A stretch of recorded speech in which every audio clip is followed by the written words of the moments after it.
उम्मीद है जी स्टूडेंट्स आप खैरियत से होंगे। बेटे आज का हमारा आर्टिकल जो है वो सेकेंड ईयर की फिजिक्स चैप्टर नंबर 17 से है। बेसिकली स्टूडेंट ये जो टॉपिक है ना आज का, ये टॉपिक हमारा ग्राफ से रिलेटेड है और हम उस ग्राफ को डिफरेंट पॉइंट्स पे डिस्कस कर रहे होंगे।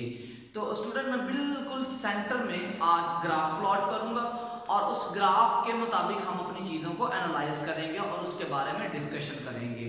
ओके जी, स्टार्ट करते हैं। हमारे पास आज का जो लेक्चर है उसका सबसे पहले तो हम लिखते हैं नेम स्ट्रेस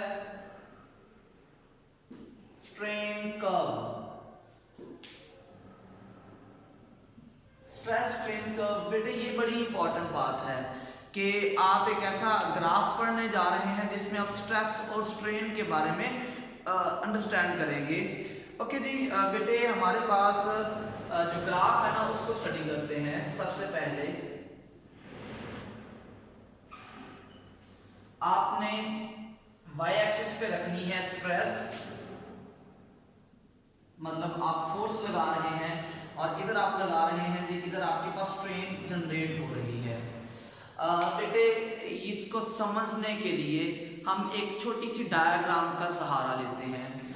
मेरे पास ये एक वायर है जिसे मैंने एक सपोर्ट के साथ बांधा हुआ है और यहाँ पर मैंने एक पलड़ा लिया हुआ है, एक वेट पैन लिया हुआ है और उस वेट पैन में मैं छोटे छोटे से मैसेज रखूंगा।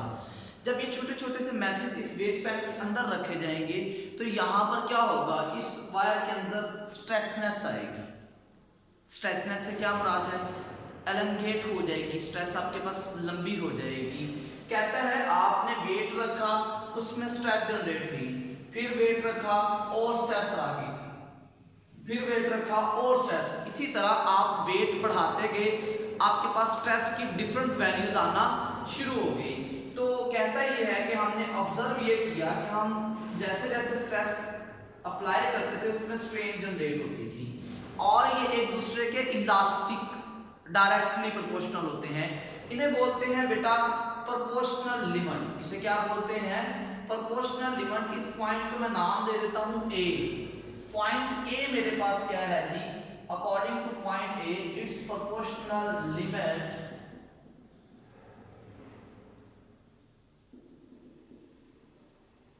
ओके जी। इस प्रोपोर्शनल लिमिट में आपके पास क्या होगा ये स्टडी करते हैं।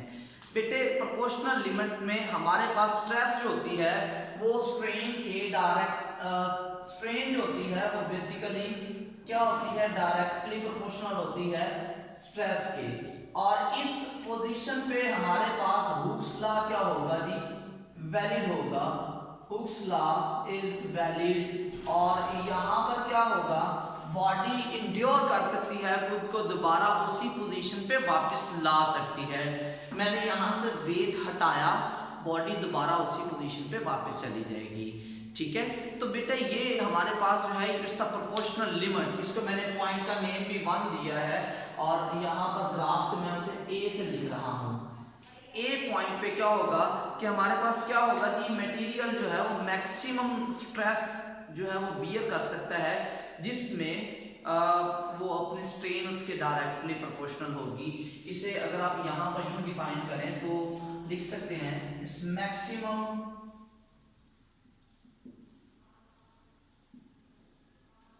Stress that can a object bear in its elastic limit।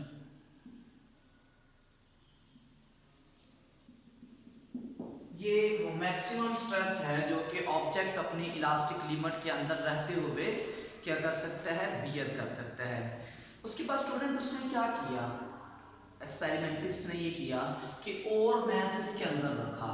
जब वो और मैस इसके अंदर रखेगा तो ऑब्वियसली वायर में क्या आएगी, एक्सटेंशन आएगी, वो और एलंगेट हो जाएगी और लंबी होगी। हम कहते हैं कि वो कुछ इस तरह से थी। अब ये जो पॉइंट है ना, इसमें हमें ये नजर आ रहा है कि उसने स्ट्रेस अभी थोड़ी सी अप्लाई की है, स्ट्रेन ज्यादा आ गई। ऑब्जर्वेशन से हमें यही लग रहा है कि थोड़ी सी स्ट्रेस अप्लाई की और स्ट्रेन क्या हो गई, ज्यादा आ गई। इस पॉइंट को हम कहते हैं जी हमारे पास दिस इज पॉइंट बी, और यहां पर बेटा हमारे पास स्ट्रेस अगेन स्ट्रेन के डायरेक्टली प्रोपोर्शनल नहीं है। अब यहां पर स्ट्रेस स्ट्रेन के डायरेक्टली प्रोपोर्शनल नहीं है, इसको बोलते हैं हम इलास्टिक लिमिट। इस पॉइंट को क्या बोलते हैं जी? Elastic limit. इस इलास्टिक लिमिट के अंदर क्या होता है? इलास्टिक लिमिट के अंदर ये कहता है इन दिस पॉइंट या in this region body returns to its previous position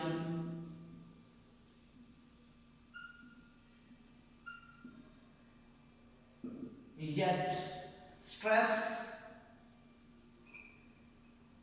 is not directly proportional to the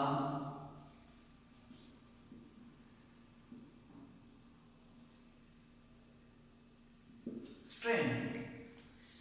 इस लिमिट के अंदर जो बात अहम है ना बेटा वो ये है कि बॉडी अपनी असल पोजीशन पे वापस आ सकती है। हमने जैसे ही मास रिमूव किया body will return to its previous position, लेकिन यहाँ पर ये बात जो काबिल गौर है वो ये है कि अब स्ट्रेस और स्ट्रेन एक दूसरे के डायरेक्टली प्रोपोर्शनल नहीं है। ओके, यहाँ से आगे चलते हैं बेटे।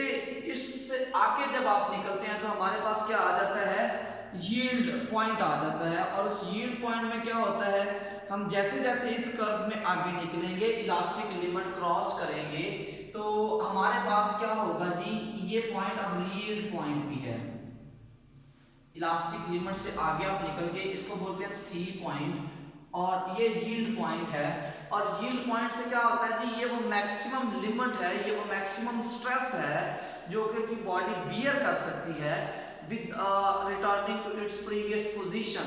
इस पॉइंट को हम क्या कहते हैं जी? यील्ड पॉइंट कह सकते हैं। It's point number 3 is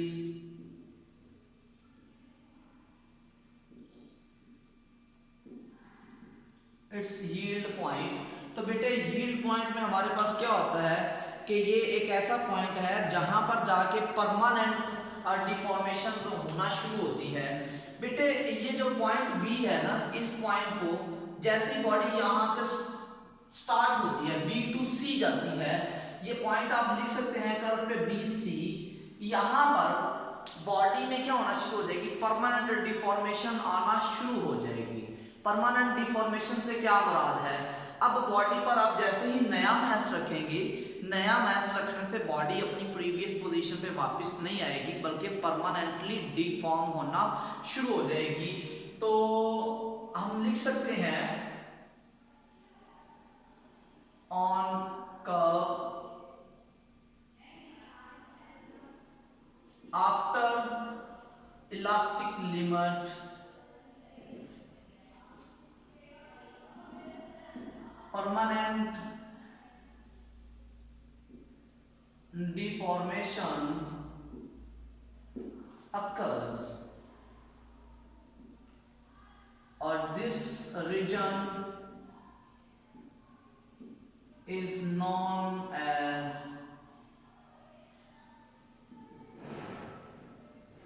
yield point। और यहाँ पर जैसे ही बॉडी बी से सी की तरफ जाएगी तो परमानेंट डिफॉर्मेशन होना शुरू हो जाएगी, और उस डिफॉर्मेशन के बिहाफ पे हमारे पास क्या होगा? बॉडी जो है वो करना ये शुरू करेगी, बॉडी नॉर्मली परमानेंटली डिफॉर्म हो जाएगी। ओके बात है। उसके बाद इस रीजन को हम प्लास्टिसिटी रीजन भी कह सकते हैं। ये जो रीजन है ना, इसको बोलते हैं इलास्टिक रीजन, जहां पर बॉडी जो है वो अपनी प्रीवियस पोजीशन पे वापस आ जाती है, और इस रीजन को हम बोलते हैं प्लास्टिक रीजन। और यहाँ पर इस फिनोमिना को हम बोलते हैं प्लास्टिसिटी। इस फिनोमिना को हम क्या कह सकते हैं? प्लास्टिसिटी बोलते हैं। तो प्लास्टिसिटी की अगर हम बात करते हैं बेटा, प्लास्टिसिटी में क्या होता है? Here permanent deformations occur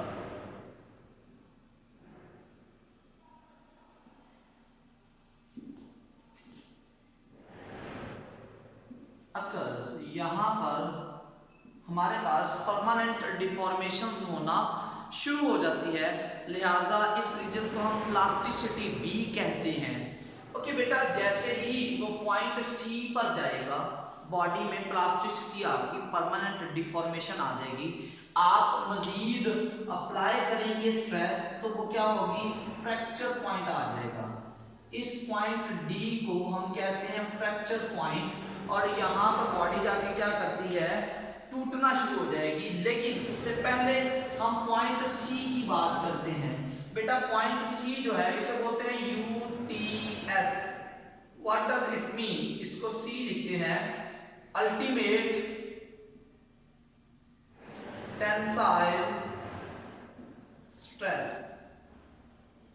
what does it mean, ultimate tensile strength. हमारे पास बेसिकली ये वो स्ट्रेंथ होती है, ये वो रीजन है जहां पर बॉडी मैक्सिमम स्ट्रेस को बियर कर सकती है। इससे ज़्यादा आप स्ट्रेस अप्लाई करेंगे तो बॉडी स्ट्रेस बियर नहीं करेगी। तो डिफाइन करते हुए आप लिखते हैं द मैक्सिमम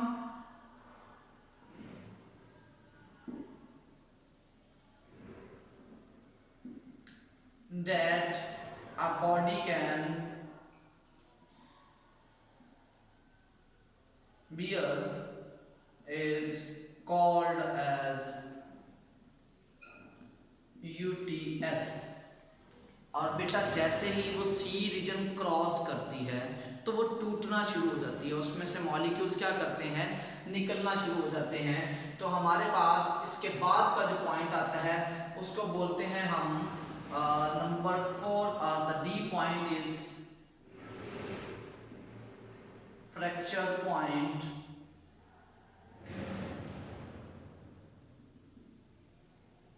ठीक है, और फ्रैक्चर पॉइंट हमारे पास डेफिनेटली कौन सा होगा जी, ये एक ऐसा पॉइंट है द रीजन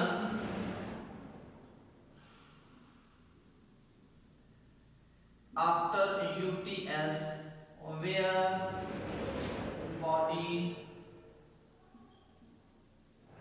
starts breaking, जहां पर बॉडी क्या करती है, टूटना शुरू हो जाती है, उसे हम कहते हैं ब्रेकिंग पॉइंट या फ्रैक्चर पॉइंट। और ये नॉर्मली आपके पास डी से रिप्रेजेंट किया जाता है। बेटा ये उस कर्व को आपने सिंपली एनालाइज कर लिया और इस कर्व में हमने डिफरेंट पॉइंट्स को स्टडी किया है। अब बेटा इसी कर्व की बिहाफ पे हम मटेरियल्स को दो टाइप्स में डिवाइड करते हैं। बेटे एक आपके पास होता है जी नंबर 1 इज ब्रिटल सब्सटेंसेस।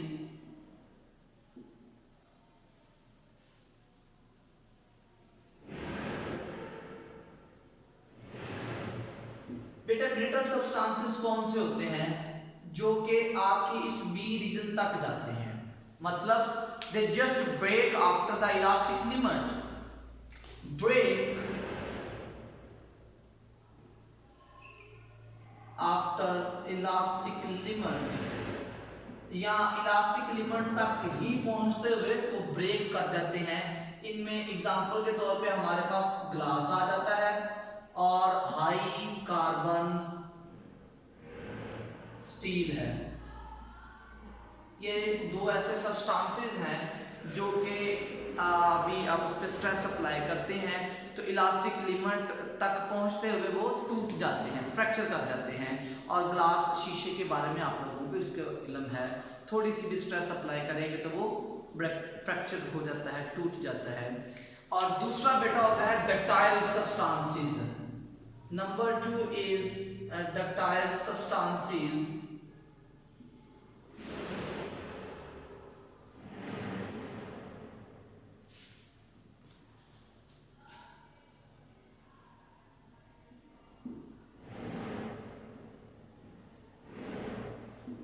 बेटे डक्टाइल सब्सटेंसेस क्या होते हैं, अब ये वो सब्सटेंसेस हैं जो कि इस पूरी स्ट्रेस स्ट्रेन कर्व को शो करते हैं, इस पूरी स्ट्रेस स्ट्रेन कर्व पर आते हैं, तो उन्हें बोलते हैं ductile substances. The substances which follow the whole curve